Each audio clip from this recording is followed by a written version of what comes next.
Hey there, everybody. Welcome back to the Betting Pros NFL podcast. I'm your host, Dan Harris. With me is Matt Peralt. Find us on Twitter at DanHarris80 and at Sports Talk Matt. Matt, how are you? We got t-shirts for the Daily I know. Juice. I'm great. You are so excited about the Daily Juice t-shirts. I know. Look, if you listen to this, you hopefully listen to Daily Juice, which we talk about a lot. Daily podcast hosted by Matt. Finally got t-shirts that everybody has been asking about. You can find them at fantasypros.com/shop. Just look for the newest items. It's one of our newest. I mean, Matt, on Discord, they were going like hotcakes. I mean, I checked in on the Daily Juice channel, and everybody was just like, "I got two. I'm getting one here. I like this." I've already gotten requests for sweatshirts. People in Chicago were like, "I need sweatshirts. It's too cold." I was like, "You want sweatshirt?" I was like, "Let us walk first, okay?" Like we just got the t-shirts. Like eventually hats. Eventually we'll get sweatshirts. We'll get all sorts of fun stuff going and.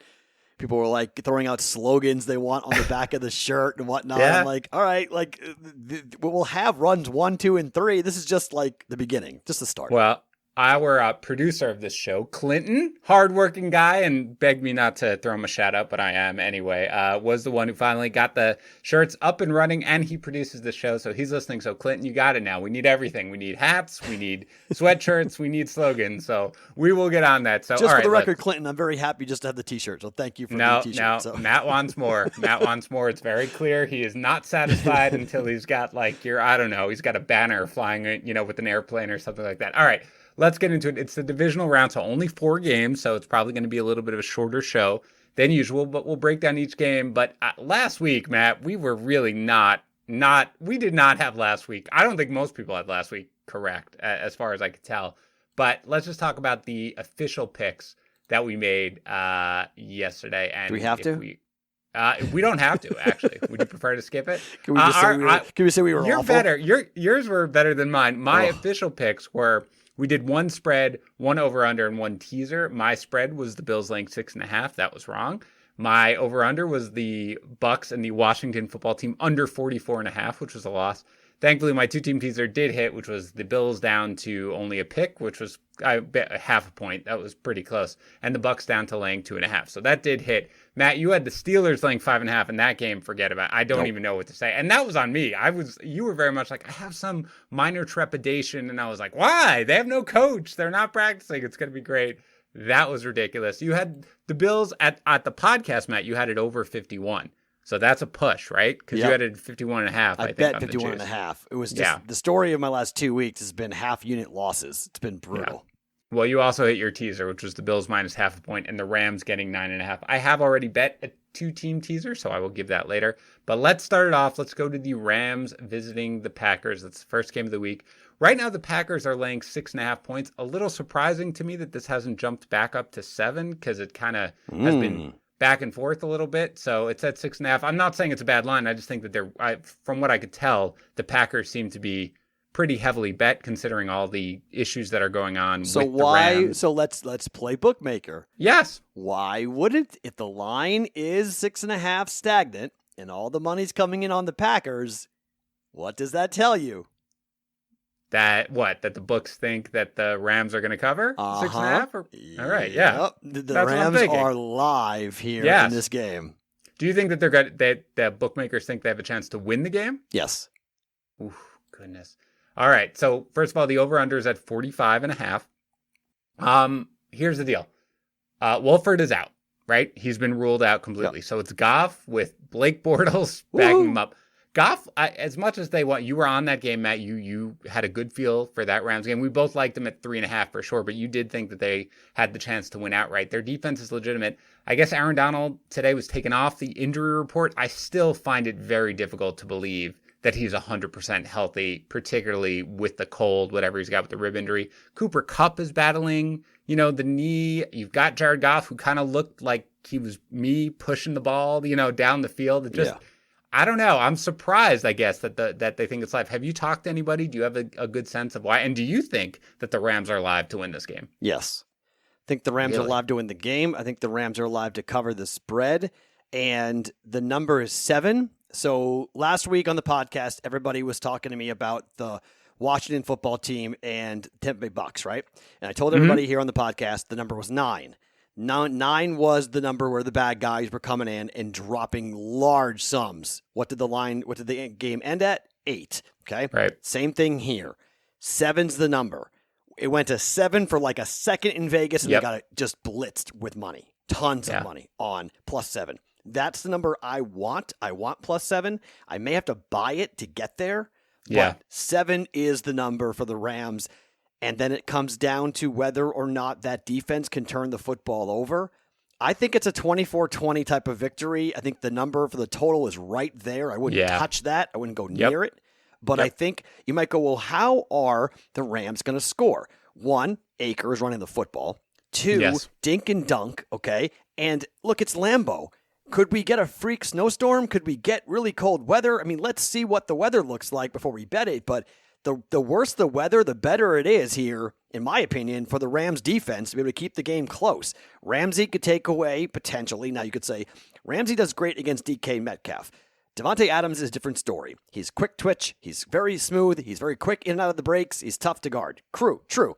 But if footing's a problem, Ramsey may be able to stay with him a little bit more. And if you take him out of the equation and you make somebody else beat you, I'm not saying that there aren't, MVS can't do it, but I think the Rams are pretty comfortable, worrying about MVS versus Devontae Adams here. Yeah. So I just wonder about possessions. Can the Rams keep the football away, and can the Rams not turn the ball over? That is the biggest. It's a key in every game, but to me, it's the biggest key in this game. If they don't turn the ball over, they're going to be in the game.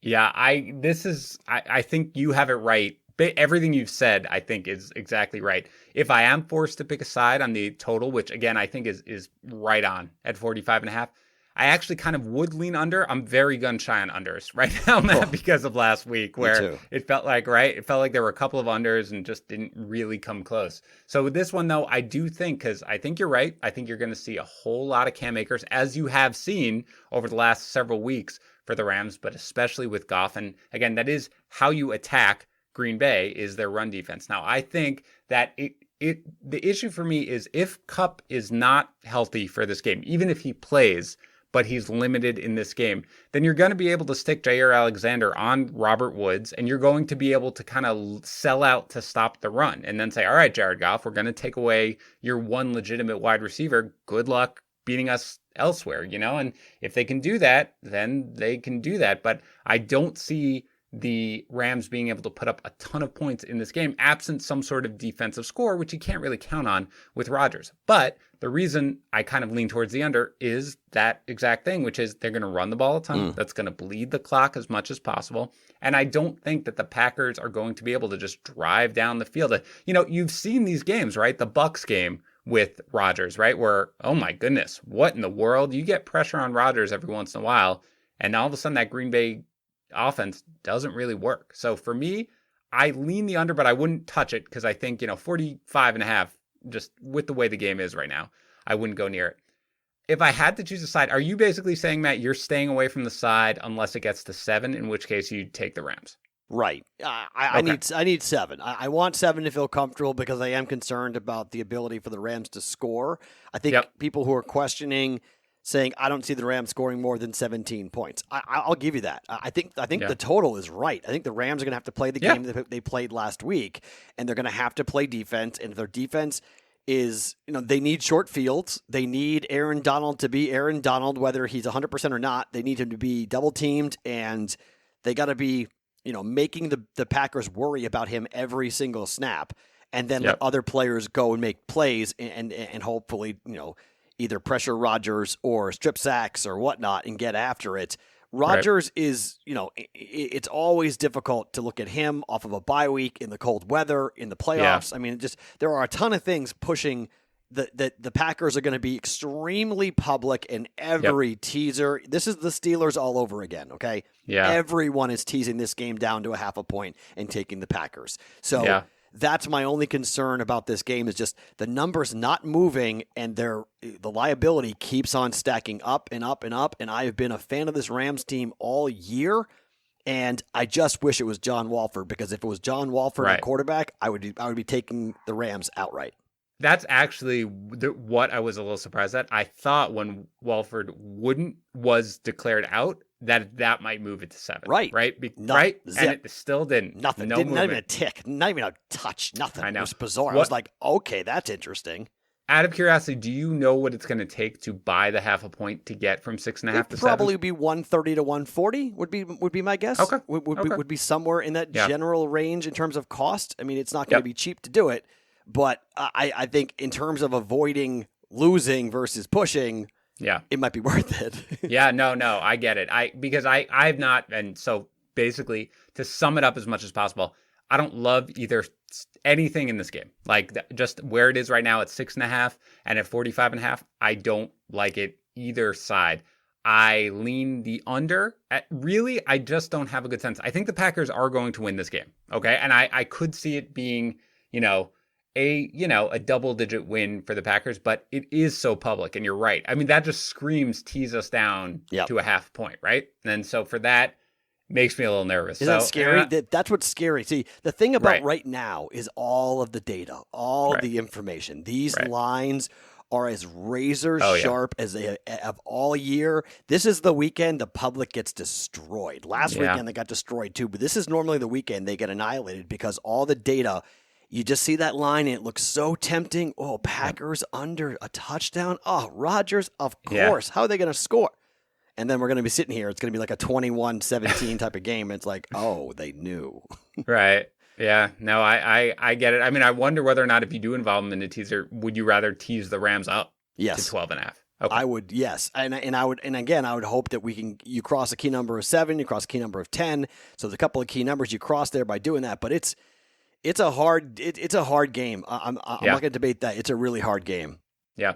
Yeah, I agree. It's one that I don't really want to go near, and I'd feel a lot better about it if this doesn't feel like they're just begging you to take the Packers and to tease the Packers down to half a point. That does make me worried. I do still think that the Packers are going to win this game. That's particularly true because I'm glad Donald is off the injury report, but you saw him last week. That dude's like the toughest dude in the NFL. He really struggled last week. It's hard for me to believe that he's 100%, particularly going now to the cold, and you've got Kupp, and now you've got Goff. Like all of that just is sort of, I can't talk myself into the Packers. Let's go to the next game. Interesting one. I'm interested to hear how you feel. You've been fading the Bills for most of the year. You've got the Ravens visiting the Bills. Right now, the Bills are laying 2.5, which has kind of bounced back and forth a little bit between 2 and 2.5. The total, what I'm seeing is it's dropped now to 49.5. It was 50 when I looked earlier in the day. So what do you think of this game?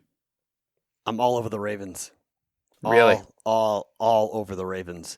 This is where having a outdoor game in Buffalo, New York burns the Bills because they're not built for it. It's cold. It's not going to be nice. You got an issue with the knee for Cole Beasley. You've got a defense that's got a secondary that's playing really well that can take away Diggs, and you're going to put it on a running game that only is the quarterback because of injury and ineffectiveness for the Buffalo Bills.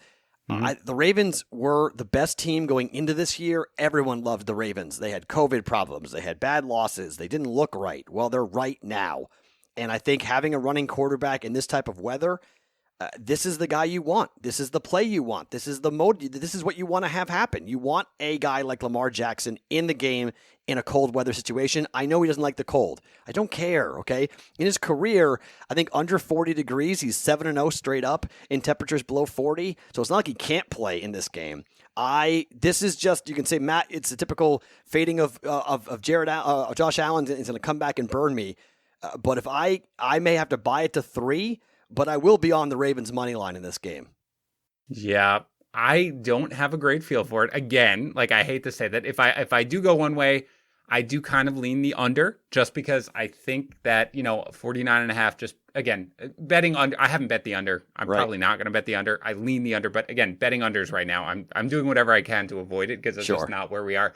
But, I think these teams kind of match up at least defensively pretty well. I mean, the Ravens defense is playing very, very solid football at this moment. I mean, you saw Derrick Henry couldn't do anything. And again, you mentioned it correctly. The Bills can't run the ball, and Zach Moss is out anyway, and he is their better runner. So it's just going to be Devin Singletary, maybe TJ Yeldon. Josh Allen is fantastic. Stephon Diggs is fantastic. They'll find a way to put up points because their offense is creative, with their system and everything like that.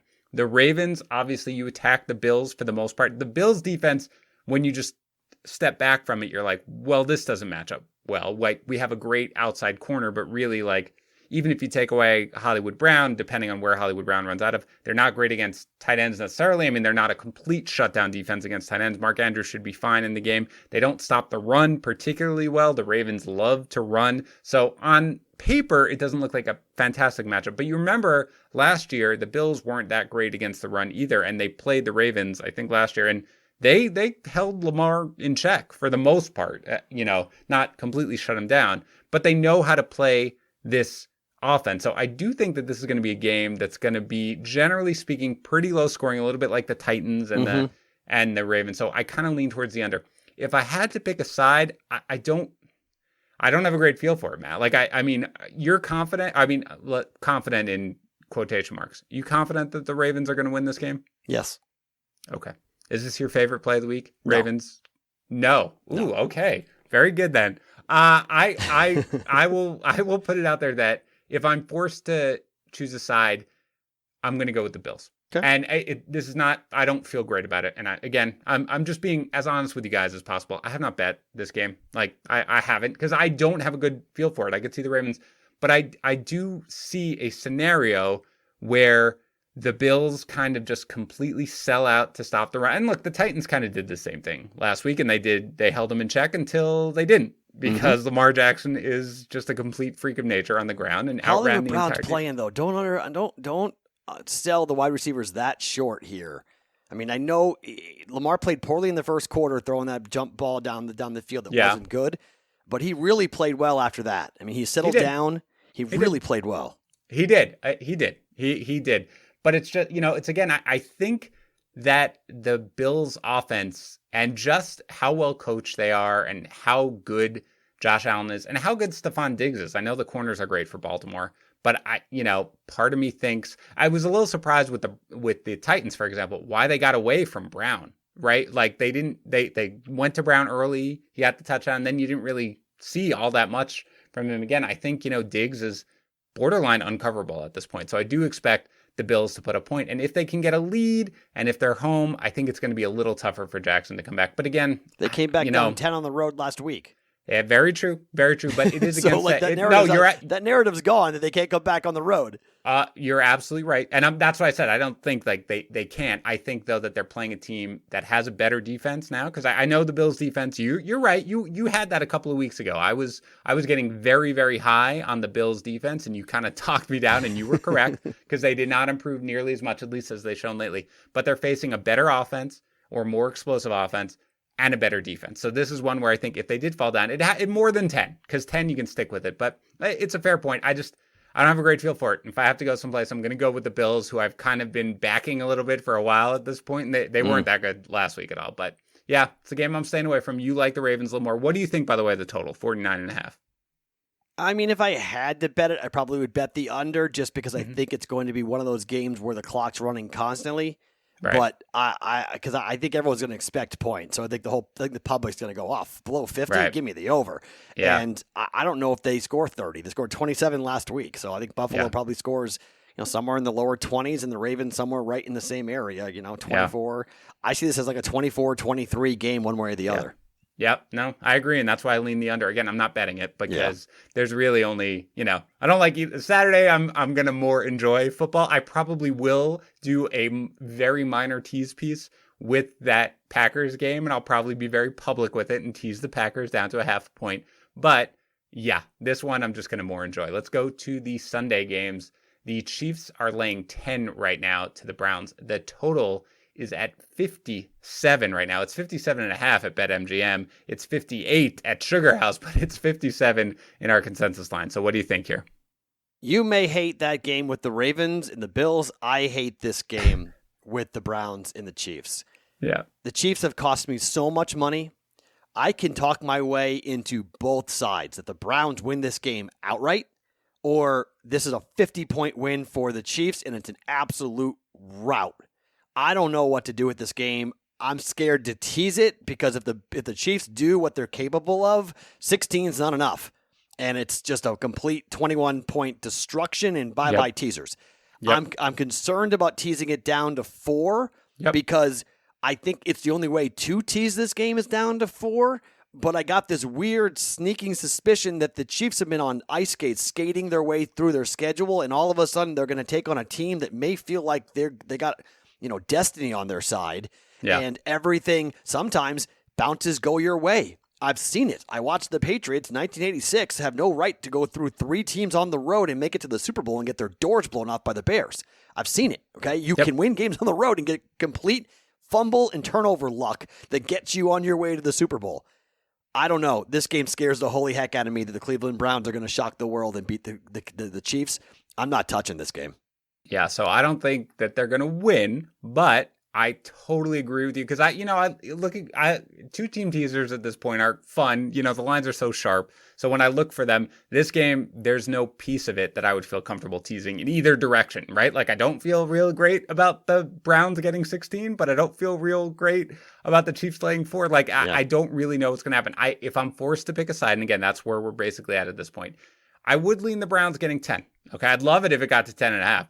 But I'd like them getting 10 because, again, we've seen it. The Chiefs just don't have, for the most part, or haven't yet this season, had we are going to lock this thing up and it's going to be done. But they're off a bye at this point. Now, it's worth noting. You remember last year, of course, what happened with the Texans, and they fell way behind. They wound up winning, but they came out so flat at this point. So, look, if the Chiefs are vulnerable on defense, it's on the ground. The Browns have a great running game, and Baker Mayfield has played really, really well this season if you take out the games where he either has no wide receivers to throw to or is not like a wind crazy game. They can keep this game close. The total is just nuts. Like 57, I don't, it's a ridiculous total. Like, again, it's something where I'm like, well, I think the value is probably on the under, but I'm not going to bet it. So this game above all is probably, on the spread, The game I'm staying away from is the Bills and the Ravens. I have like leans on the other one. Bills and Ravens, I'm just like, I don't know. This one, the total, I'm just totally staying away from. If I had to go, I think the Browns, Matt, like getting 10. Because again, I just don't see this. I don't see the Chiefs coming out here and just, even if they get way ahead, they've never finished it off, right? This whole year. Now, maybe I just think it's got backdoor written all over it. It's got falling apart in the fourth quarter written all over it. It has the recipe to be one of those games where at halftime we're laughing at the Browns. Ha ha, you stink. And in the fourth quarter we're like, are you kidding me? Are they actually going to blow this game? Are the Chiefs going to lose? Like that's how I feel like this game is going to go. It's just absolutely crazy. All right, so let's get to the last game, which you feel like you're probably eyeing. This is the game that I'm eyeing as well. So let's get to it. It's the Bucs visiting the Saints. The Bucs are getting 3. This is one where where did it open, Matt? Because I thought it opened at 4. Okay, I thought I saw like an early line. 3.5 and 4. It was 4 at DraftKings, 3.5 at most books, Vegas. Yeah. It's pretty much painted at 3 right now. Yeah, and the consensus over under is 52, but it's basically 51.5 or 52. It's bouncing back and forth at all the books. So, Matt, do you have strong positions on either one of these numbers? Okay, Go ahead. I hope we're on the same side. Go ahead. All right, so I've been talking about Tampa for a while now after the bye. If you look at the teams the Buccaneers have played after their bye week, which is causing everybody to jump up and down. They played the Vikings twice, they played the Lions once, and they beat Washington on the road last week. Those teams stink. Everyone thinking that the Bucs, oh my gosh, they've righted the ship. Brady's right. Everything's perfect. Well, no, okay? Everything's not perfect. They're still playing the same typical brand of football that they played all year, which is they beat up on bad teams and they lose to good teams. The last 2 good teams Tampa played was before the bye week, where they played the Chiefs and the Rams, and they lost both those games 27-24. This is a road game to the Saints. I do not care that they played 3 times. This is the 3rd time they're playing. I put no stock in the idea that it's hard to beat somebody 3 times in one season. I do not believe that Leonard Fournette or even Ronald Jones are going to be able to run on that Saints defense. And when you can't run for the Bucs, they lose. Look at all their games where they have lost. They can't run. They have to run. In the first half, I think Fournette got to his overall rushing prop in the first quarter last week against Washington. That set everything else up for their offense and allowed them to throw the ball deep with play action and everything Brady does. This Saints team, you're not running on these guys. And then they got guys in the back end who can at least make it difficult to get the ball to Evans and company. I know Godwin played well, but I'll say it again. This offense was better when they had Scotty Miller in the slot and Gronk going down the seam. And they don't do that anymore. Saints lay the 3. New Orleans wins. Yeah, I'm on the other side. I'm on the other side of this. This is a double bag game for people here in Vegas that I know that are laying in wait. And if it ever goes to 2.5, if the public is dumb enough to get this thing to 2.5, watch how much money comes in on the Saints. Oh, I do agree with that. I think if you get it under a field goal, I'm sure money is going to come in pouring on the Saints. Then how can you be on Tampa at 3 then? Because basically you're praying for. I'm not saying that I'm saying that the money is going to come in. I'm sure because that you get a home team in the playoffs that's beaten this team twice. You've got the Bucs, who, for all the reasons that you said, have not been overly impressive. They've been beating up on bad teams, and I think that if you're going to give a team like the Saints at home to under a field goal, that money is going to come in on the Saints. Mm-hmm. I'm on the Bucs. Oh. And I get everything you're saying. Here's the thing, Matt, you liked Washington last week, right? Like not to necessarily, you thought there was even a chance that they could win, but you weren't picking them to win or anything, but you liked them with the spread. Why was that? Like, what did we think was going to happen? Did you like their offense or did you like their defense and think it was going to get pressure on Brady? I really wanted them with Alex Smith at the quarterback spot. Is really why I fell in love with it. So, although Heineke played great. Phenomenally. He played incredibly well. But going into the game, the reason why I was so high on it is because I thought Alex Smith was going to play, and I thought Alex Smith was going to make enough plays to really help that team down the field. I mean, Heineke missed some throws, but he played. Yeah. Overall, he played great. So there's a big caveat as to where Washington was. Washington, I was actually really confused as to what they were doing and why they were running the same type of stunts, the same play over and over again when it wasn't getting home. And you said the offensive line played really well. I think I had more problems with the defensive line for Washington than the offensive line Chase Young, why are you just lining him up in the same spot and having him run the same thing over and over again when he was getting taken care of by the left tackle? It was driving me crazy. Get the guy, move him around, use him in different ways. He's incredibly difficult. Him up against a running back, he'll run the guy over. So I'm not worried about the Saints' lack of pressure because you have to run the ball. If you're the Tampa Bay Bucs, you have to run the football, and you're not going to run on the Saints. Yeah, I hear what you're saying. I put less of the blame on the Washington defensive line and more of the credit to the Bucs offensive line. With Marpet back, I really think that offensive line now is in the position where they're going to be able to protect Brady. And if you protect Brady, I don't care about anything else about a defense. I really don't. If you give Brady time, he will find the open guy. And you talked about the receivers. Yeah, you've got Evans who's banged up and Marshawn Lattimore generally shuts him down. Godwin played pretty poorly. I mean, I don't know how many drops he had in that game. He didn't play all that well. Gronk isn't that involved, but you know who is pretty involved and who looks really good, as much as I hate to admit it, is Antonio Brown. He does. He looks great. And I think they've got enough. Now, I agree. If Ronald Jones returned to practice, I don't know if he's going to play, but I agree it's going to be very, very difficult for Leonard Fournette to run against the Saints. I agree with that. But I also think that the Bucs defense, as much as they, didn't look good, against Taylor Heinicke, I think a lot of that was that they probably prepared for Alex Smith to play. And so they probably weren't. You like this Bucs defense, really? I don't in love this spot the Bucs. On the road in a dome against the Saints, against Drew Brees for his last game ever. Potentially, if he loses, his career is done.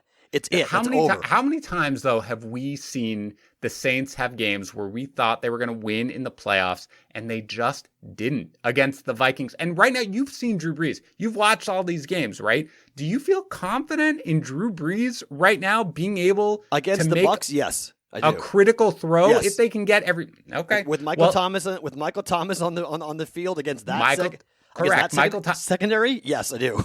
I think that's fine. The Bucs, the biggest thing with the Bucs is that they are not only good against running backs running the ball, they are good against pass catching running backs, including Alvin Kamara. Like, that is what I expect to happen. Now, I don't think either defense is going to be able to shut either offense down. I think who's the kid that had the breakout game? Who I'm blanking on his name for the Saints, the scat back who had a crazy game last week. Last the Saints. Week? Yeah. I'm blanking on against the Bears. He had a huge game last week against the Bears, who has been hurt most of the entire year, and everyone's been like, where has this guy been all season? I wasn't watching the game all that closely, so I need to look it up. Go ahead, look it up then. Pull it up. But where I'm coming from is I think both of these teams are going to be able to put up points. But I don't think, look, the Saints, they could have Deontay Harris. Deontay Harris is not a guy. Oh, dude, he had 7 catches. If you didn't watch the game closely, he had 7 catches for 83 yards. He was averaging 12 yards per catch, and he was unbelievable in the slot. Deontay Harris, I'm well aware of the fact that Deontay Harris having 7 catches and 83 yards against the Bears does not make me say, whoa. Whose defense is better, Bears or Tampa? Maybe the Bears. Maybe. Overall. Whoa. Yeah, maybe the Bears. You are selling. I'll make this bet right now. The Saints score more than 21 points against Tampa. I'm not saying that they won't. I'm not. And they only scored 21 on the Bears. Do you think the Bucs are going to score more than 21 on the Saints? I don't know. I really don't know. So you probably like the under in this game. I would lean towards the under. Yeah, I mean, I'm not playing totals this week at all. I'm not touching them. At all, you're staying away. I went 0-3 last week. I'm not touching them. I was a half. I had 51.5 in the Bills game. Missed that. I had the 2 unders in the other 2 game, and I missed those. I'm not touching totals this week. I'm staying far away. But I think this Saints team laying a field goal at home. I think Drew Brees, he just threw for 265 and 28 of 39. I think Kamara's going to have a big running game. I think he's going to have a big catching game. I love Deontay Harris to open up the middle of that field. I love that Deontay Harris is like your key. Oh, because yeah. He had one decent playoff game. Yep. I'm telling you, he was such a big deal. He was a huge – heck, even Bruce Arians talked about it this week, that their offense because he didn't play in the other games, that he's a total game changer for them because of how quick he is and how fast he can get to the corner. I'm telling you, this is Ravens plus 2.5 and Saints minus 3 are my 2 favorite plays of the week. All right, hold on. I'm looking up. Not available on DraftKings. I was trying to look up his prop for you on receiving yards for Deontay Harris. For you. He'll be there. You can bet it right now. You can bet it right now. Look. Okay, so you love the Saints at 3, and I like the Bucs. I'd love it and I got it when it first. So I got it at 3.5. So. For me, that's where I was in on them at 3.5, and I actually teased them up to 9.5. So that's part of my. I don't mind that play. I mean, I don't mind. I don't mind teasing them up. I think it's a touchdown game max. So yeah. There is a plausible way because we've seen it before with the 2 teams that they completely destroy them. Like that the Saints just come in. I would be very surprised to watch any Tom Brady team get destroyed in the playoffs. So I think really what this comes down to, and as much as you and I are going back and forth, I don't really think like we're way off. You sound like you're giving 0 credit to the Bucs defense. Is that it? I don't think the Bucs defense is any good. I really don't. I think the Washington football team moved the ball, and the Washington football team, if they had one other wide receiver, probably win that game. I think that if the Bucs defense played like they played last week, you're absolutely right. For me, I think that was terrible. And again. That game I was like glued to. I have a very close friend who's a Bucs fan, so we sort of watch all the games. So I'm like a quasi Bucs fan, whatever. But I do think that they played absolutely terribly. Oh, so you have a fandom interest in this game? No, and look, I was always against. Now we see it coming. Now it makes sense. As somebody who bet against the Jets every single time I could, my fandom does not weigh in on how I place my wagers. But I watched the game closely, and we were screaming at the defense. Like it was a terribly called game by Bulls, but I think it was much more because they didn't know what to expect from Heineke and they weren't prepared for it. I think their defense, we know they can stop the run. We know that, can they take away Kamara? I don't know for sure, but they are really, really good, elite at stopping the run and at pass catching back. So I think if you can take Kamara out of the way, Michael Thomas looked good, looked healthy. So that is an issue. Absolutely. But again, Drew Brees throws lollipops out there. I don't think this is the type of offense anymore that's just going to be able to 3 seconds drive the ball down the field and score, all the time they want. But more importantly, I think the Bucs are going to be able to score in this game. I really do. And my teaser, which by the way is the same game teaser, which we'll get to, is going to be the Bucs up to 9.5. And I'm going to take the total down and go with the over, which is the total down to 45.5. So that is my 2-team teaser. Yeah, I like that. Teasing that total down to 45, taking the over on that. I do correct. I do like the second part. So that's really what I like. I haven't gone out there and gone like, I'm going crazy with the Bucs. That is going to be my pick though and it sounds like it's going to be your pick. So that is going to be like the one thing I don't, but that is going to be my teaser is that way. I think that this is going to be a close game. I think they're going to hang with it. And so I think realistically, I think the most likely outcome is probably the Saints winning a very close game within 3 points. So that's how I think it's going to go. I think the offense is going to stick with it. So yeah, you're taking 3.5. So from an audience standpoint, you're betting with me. Because the audience can't get 3.5. The audience is not getting 3.5 again. Correct. So I'm taking 3. So you're riding with me -3 for the Saints. No, I'm taking the Bucs getting 3. Okay. I'm still going. Look, I don't like any of these. You just said the Saints are going to win by 3, so how could you do that? No. I said the Saints, I think, are going to win a close game. Okay. I think they'll probably win by 3. All these lines are very sharp, Matt. Yes. Like, that's what we've talked about, right? Yes. I'm not coming here and like, I've got such good value on this line right now. Like, if you got me to 3.5 the Rams, is way better than 3 if you like. I have 3, Tampa. right? I have it at 3.5 as a personal matter, but we are doing this show, right? It's not going to get back to 3.5. No. We know that.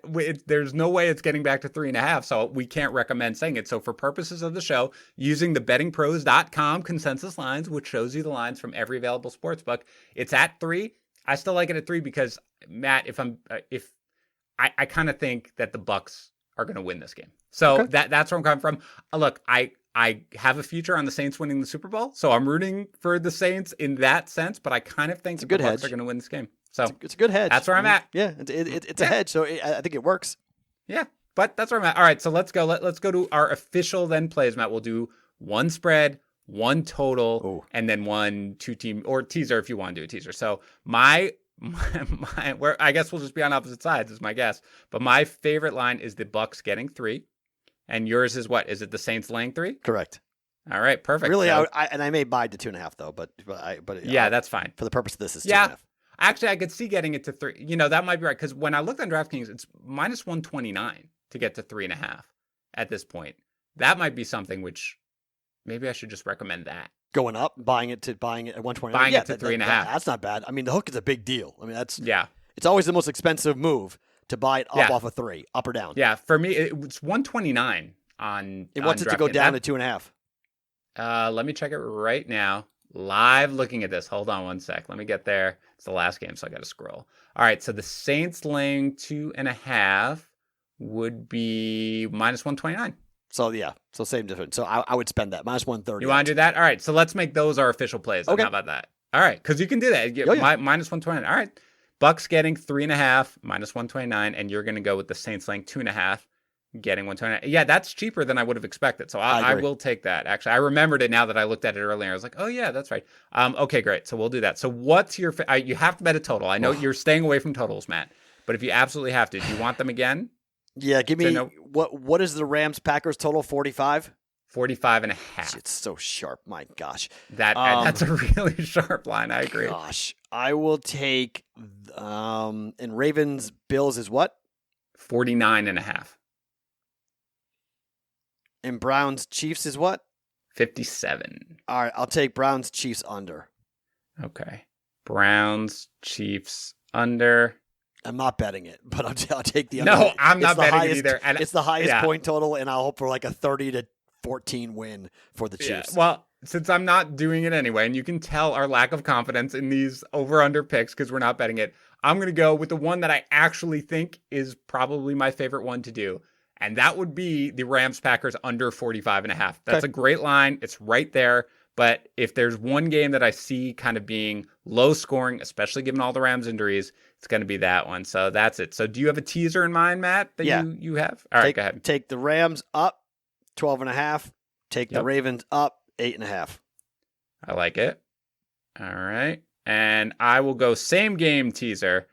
I will go the Bucs. I'll put it at 9 because it's at 9, which is fine because it's at 3 right now. So we don't have to do that. But the Bucs up to +9 and the total down to 45.5. So those are our official plays. This is tough. I mean, this is tough, man. They've got there's everything's so sharp at this point. It really is. So, but it's going to be a fun weekend. I really look forward to it, especially Sunday night. You and I are going to be probably texting back and forth, hopefully at various times thinking, I've got this, you've got this, whatever it is. But that's good. All right. So that's it for this week's show. We'll be back, of course, next week, just doing the championship weekend. Don't forget to check out Matt's live streams. Again, 2 this weekend, right, Matt? Yep. One on Saturday? Saturday and Sunday for both games, both sets of games. Love it. YouTube.com/bettingpros. Matt will do one Saturday at 11 a.m. Eastern, Sunday. Is that right? Yep. 11 a.m., Matt? Yeah, correct, 11 a.m. Eastern, Sunday at 11 a.m. Eastern. And go to fantasypros.com/shop. Check out the new Daily Juice swag that we've got going on there. And again, Clinton's listening right now as he's doing this. He's definitely going to go make some sweatshirts and some hats and all the good stuff. Until then, enjoy your weekend of betting, everybody. We'll talk to you next week.